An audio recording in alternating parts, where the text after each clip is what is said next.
Magandang araw sa inyong lahat, nasan man kayo sa daigdig na ito. Alam niyo naman, bawat sulok ng daigdig merong Pilipino, no? Pero dahil ngayon po ay araw ng Martes, meron tayong Spokes Hour at ngayon po ay alas 8 na 10 ng gabi dito po sa Pilipinas. Abay, kayo ba'y nanood ng the grand event kanina sa Kongreso? Abay, napahanga talaga ako kay Congressman Dante Marcoleta. Manong, ang galing mo, ha? Talaga nga namang hindi niya inatrasan, no? At talagang ipinaglaban niya yung tradisyon sa Kongreso na pagdating sa budget ng Pangulo at ng Vice Presidente, dahil sila ang pinakamataas na opisyalis ng bayan, meron talagang tradisyon na hindi na nagtatanong, hindi na binubusisi ang budget ng Presidente at ng Vice President. Talagang ganyan naman po. Si Dante 18 years na halos sa Kongreso, no? 18 siya next year, ngayon 17th year. Ibig sabihin, 2 beses na siya nag-3 termers, no? Alam naman niya talaga kung ano yung tradisyon na yan. At alam niyo naman sa Kamara, dahil sila ay mga mambabatas, yung tradisyon minsan ang pinagmumulan ng kanilang mga rules, no? So bagamat hindi siya talaga formally nakasulat na rules, ang tradisyon naman po ng Kamara ay hindi nagbabago, no? Except itong taon nito. Itong taon nito, binusisi talaga ang budget ng Vice Presidente at hindi lang po yan. No? Sa mulat-mula, talagang target nila na bawasan ang budget ng Vice Presidente. Sa tingin ko nga, kung pwede nila gawing zero budget yan, gagawin nilang zero budget. Pero ang aking prediction dyan, magbibigay yan ng budget para sa sweldo lamang at walang programang popondohan ang opisina ng Vice President. Kasi nga, ang gusto nila, mawala bilang banta sa 2028 itong si Inday Sara Duterte. At kung sila nga ay masusunod, mag-impeachment pa yan. Para ngayon pa lang, mawala na bilang banta itong Vice President. Pero pag-usapan po natin ngayon, tama ba ang sinasabi ng mga kongresista na dapat dumalo si Vice President Sara dahil katungkulan naman ng Kamara na busisiin ang budget ng lahat ng departamento at ahensya ng gobyerno? Well, tama po yan. Kung walang tradisyon.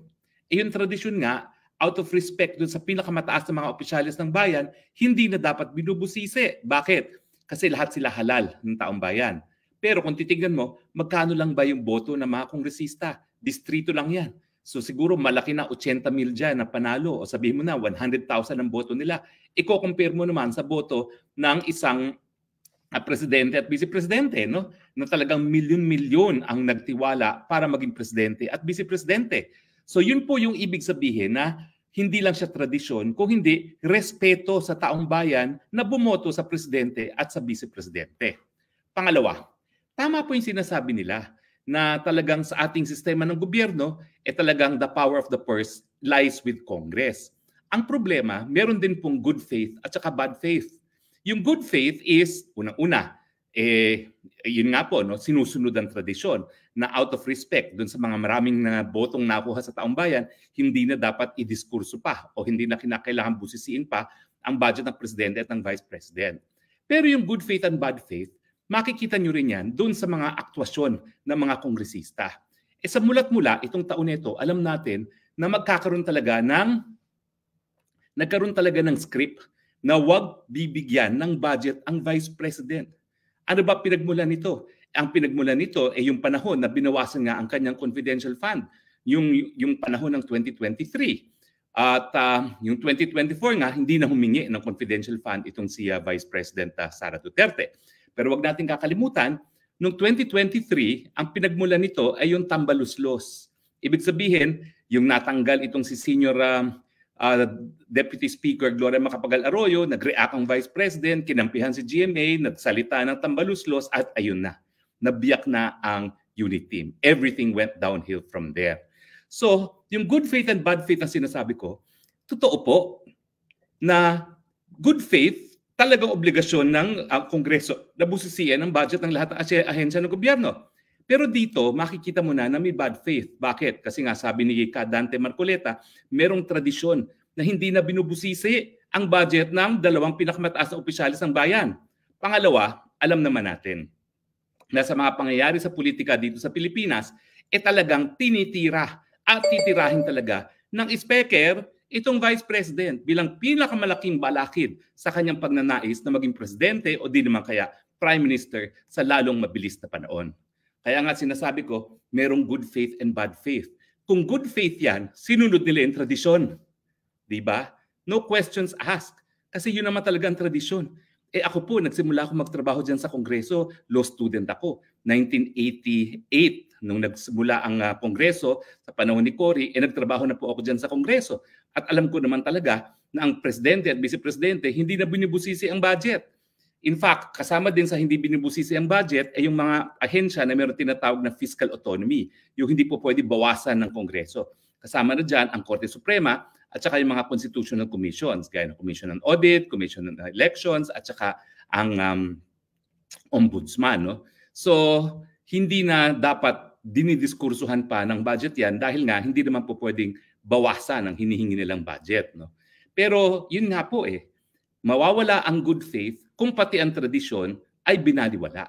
Paano nila ngayon i-explika sa buong kasaysayan ng Kongreso, ngayon lang talaga binusisi ang budget ng Vice President?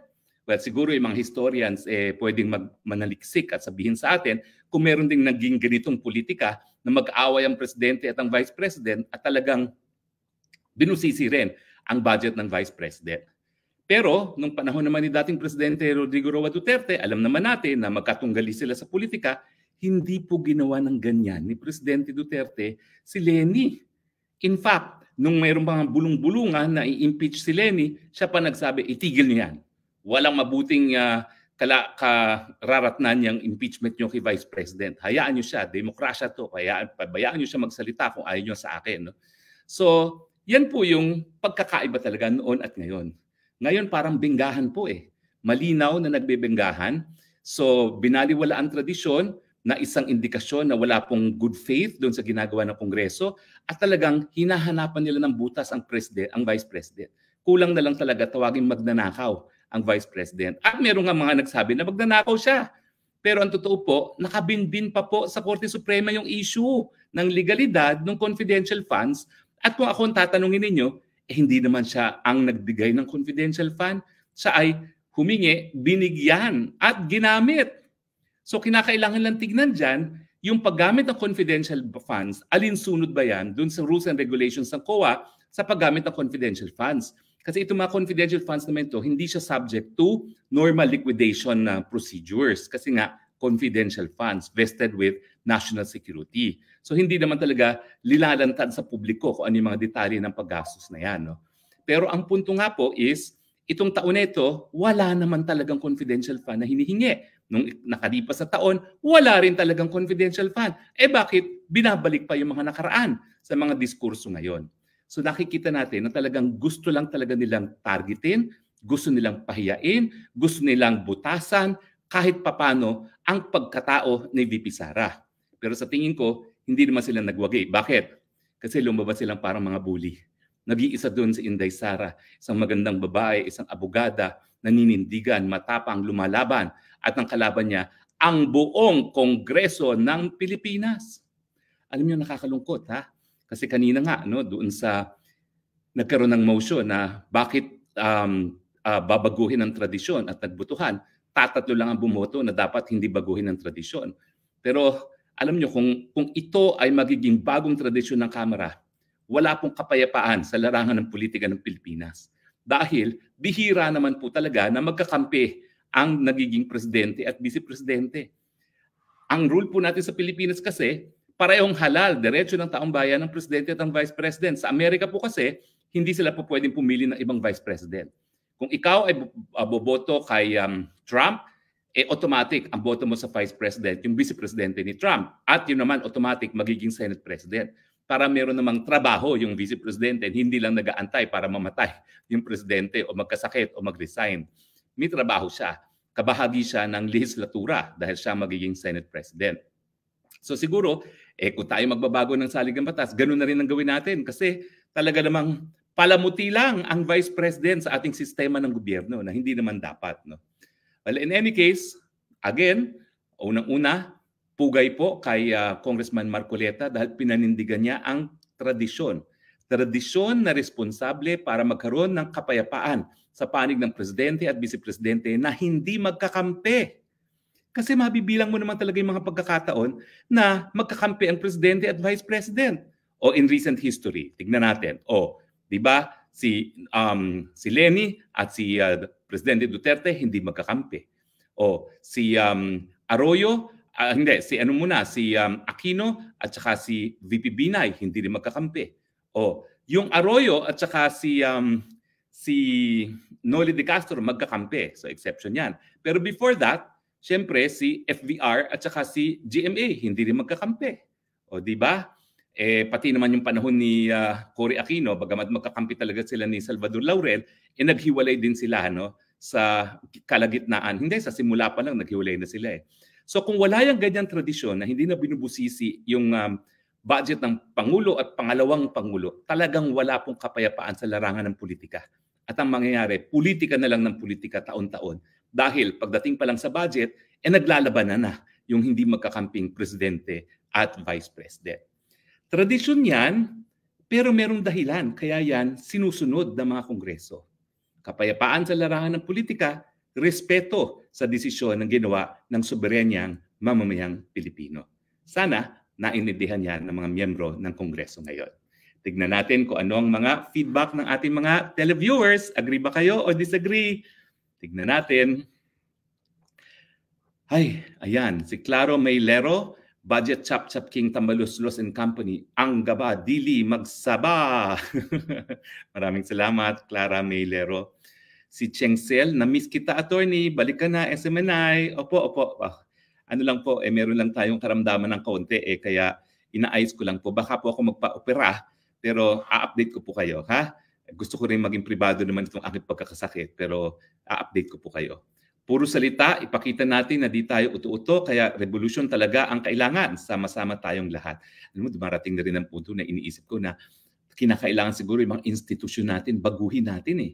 Kasi parang hindi na gumagana eh. For instance, itong check and balances, hindi naman talaga gumagana. Dahil nga wala ng good faith sa check and balances. Ginagamit nila yung kapangyarihan ng Kongreso ngayon para sirain ang mga kalaban. Hindi naman yan ang konsepto ng check and balances, no? Ang check and balances lang para sa demokrasya, maprotektahan yung ibang pananaw o ibang mga solusyon sa problema ng bayan. Kasi hindi naman po pwede na makiklaim tayo ng monopoly na tayo lang ang merong solusyon sa problema ng bayan, di ba? Ed Rojas, vocalist, bravo Kong Marcoleta, saludo ako sa kanya. Well, ako rin po, talagang bravo talaga kay Manong Dante.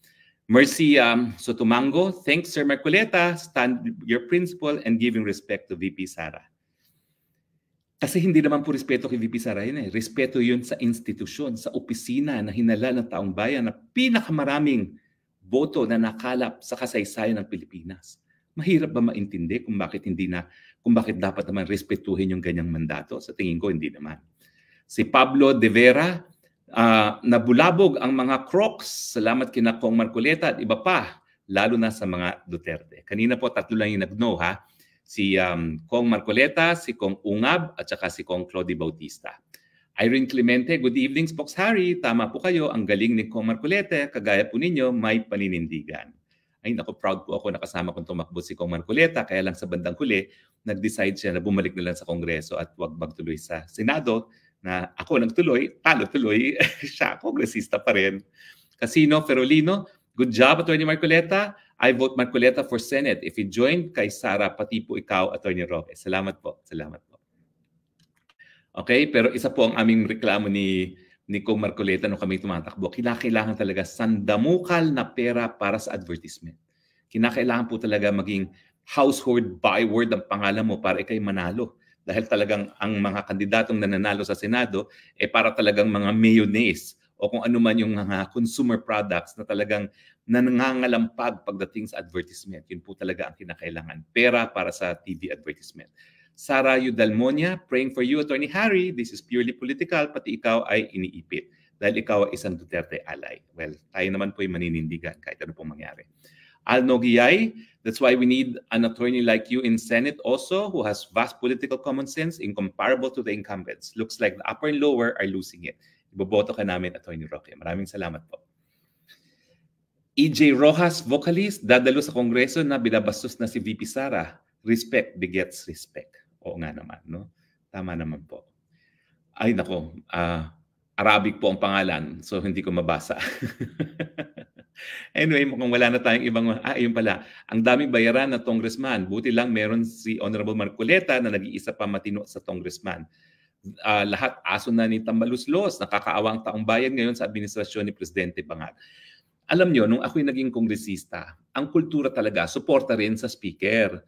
Pero ibang klase po ngayon. Parang bawal ka na magkaroon ng ibang opinion kay speaker. Ako dati-dati naman, malapit ako kay Speaker Alvarez. Pero pagdating sa death penalty, hindi naman ako bumoto in favor of death penalty. Yung pagbababa ng age of majority, hindi naman ako bumoto para dyan. At wala namang masamang nangyari sa akin. So ibig sabihin, bagamat ang speaker ay sinusuportahan ng congressman, hindi naman dapat na parang Panginoon na siya na hindi ka po pwede magkaroon ng ibang pananaw sa mga issue. Dahil bilang kongresista, bilang representante, dapat naman ang iyong pinaglalaban ay yung kinabubuti ng iyong mga constituent. Sa tingin nila ngayon, ang importante lang pera na maibigay doon sa kanilang constituents.